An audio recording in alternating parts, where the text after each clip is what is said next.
All right, the Atlanta Falcons have gone in the opposite direction of the NFL, and it's come full circle this week, and it's paying off perfect. If you're new to the channel, we're Detroit Lions fans, but we have this channel talking about teams and stories that don't get the love nationally like they should, just kind of get overlooked. Atlanta Falcons for a while have just kind of been overlooked, and especially this year with the Michael Penix pick, it was like, I don't know, have they got this figured out? What was that all about? People kind of just forgetting about them, and there they are sitting in a good division that's manageable that they can go and win, and they've got all the pieces. So here it is. Here's an old article from last year. This is from last year. The Falcons named top landing spot for Russell Wilson. Remember, he's struggling last year. All right, what's he going to do? Is, oh, you know what? He can go to the Falcons. Let's go. So that was a big name player going to the Falcons, because Falcons, you could see they got the pieces all around, just missing a quarterback. So it's like, oh, Russell Wilson. Well, obviously, we know that the Atlanta Falcons say, no, we're not doing that. They get Kirk Cousins. Then they draft a quarterback high in the NFL draft. And it's like, whoo, everyone's a little nervous about that. I don't know. Should you have done that? Well, here's why this is really interesting, is because now the Atlanta Falcons play the Steelers to open up the season, and these two franchises couldn't be in more opposite directions right now. People are like, wait a second, that Penix pick isn't that bad after all. Actually, genius. You know why is genius? Because we're able to get Judon, we're able to get Simmons, we were able to fill those holes with veterans. And that draft pick, that high draft pick we took a quarterback that can be our quarterback for the next 10, 15 years if we need him to be. And if he turns out, best case scenario, he turns out great, we keep him for 15 years. Worst case, all right, whatever. We got a quarterback. Now you go and play this guy, and lo and behold, Russell Wilson limited in practice this week leading up to the game with calf tightness, which is perfect. Now, Wilson was the one that self-reported this and said, my calf's a little tight. This guy, I mean, he's his calf got tight, so he wanted to exercise some precaution. We'll see what tomorrow looks like and kind of go from there. Again, is the calf a big deal? No, but it just drives home the point. This guy was literally let go in the Broncos were like, we're just eat 80 million or whatever it was. We'll just eat it. Don't even care. Get him out of here. Then everyone's like, Falcons should get him. No, Falcons don't get him. He goes to the Steelers. The Steelers are like, they go and trade for another quarterback to back him up, because it's like, I don't know what this guy is. And now he's just, a couple days before the game, he's already flaky, and he's just like, my calf's hurting a little bit. I think I'm gonna bounce out. So then they've got Justin Fields. Wilson beat out Justin Fields in the starting job, but Tomlin expressed confidence in the 2021 Bears first round pick. So here's the thing that we all know with Justin Fields. It's kind of like the Tim Tebow thing. They're not the same players, but it's just like we have these debates and talk and figure out, well, I don't know, what if this happens? What if this happens? We all get it. We all get it. What kind of quarterback he is. We all knew what Tebow was. Couldn't throw. He's going to make a play or two. His team loves him. You never know. He can make a play and win.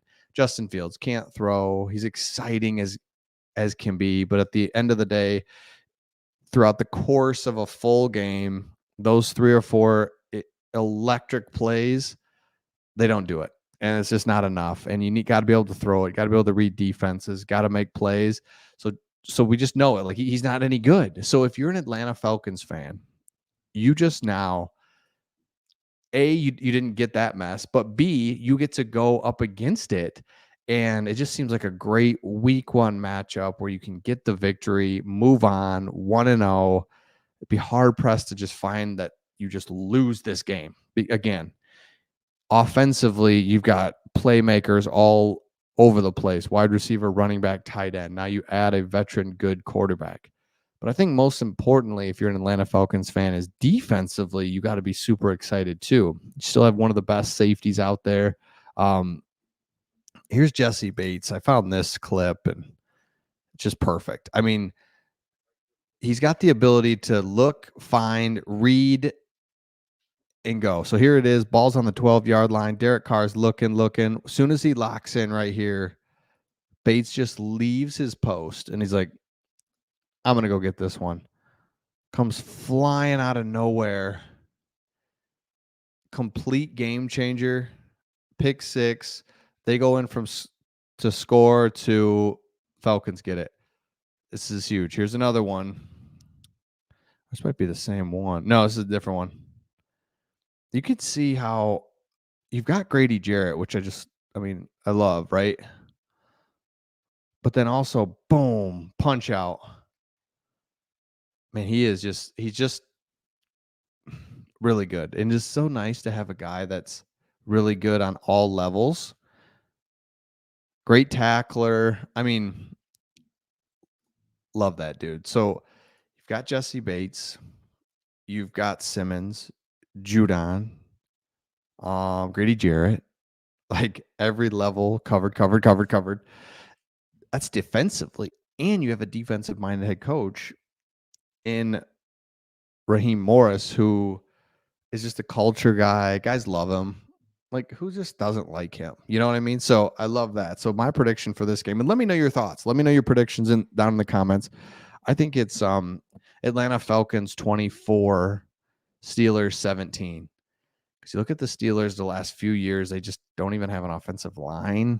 They're not dynamic in any way. So, you got to be encouraged to start the year off 1-0 and just start rolling. So I want to take a look here at the Atlanta Falcons schedule. And because one of the things I really love is, I mentioned it, being in this division. There's no guarantees, and it's just wide open. It just feels good. Just be like, let's just be wide open here. So, okay. You look at this as such a must win, because look at the next 2 weeks, Eagles, Chiefs. So if you win here, even if you were to lose both of these, you'd be 1-2 going into the Saints game. That's very manageable. If you lose this, you start 0-3. I'm saying worst case scenarios. So this is just such a must win. It's at home.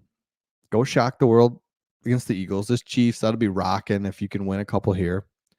But here's what I love is, if you get this win, just settles in, and you're playing against your division. And so by mid-October, we'll find out, and we'll know a lot about where the Falcons are and what's going on. And then it's Seahawks, Buccaneers, Cowboys. So tough schedule.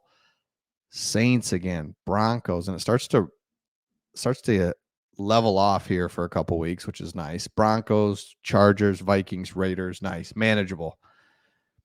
Giants, manageable. Commanders, Panthers. So if they can just hang in there this beginning part of the season and don't go on like a 4-game losing streak, then the back half of their schedule is really favorable, and I really like it. So let me know your thoughts in the comments. If you're new to the channel, make sure you subscribe, and we'll see all of you on the next one.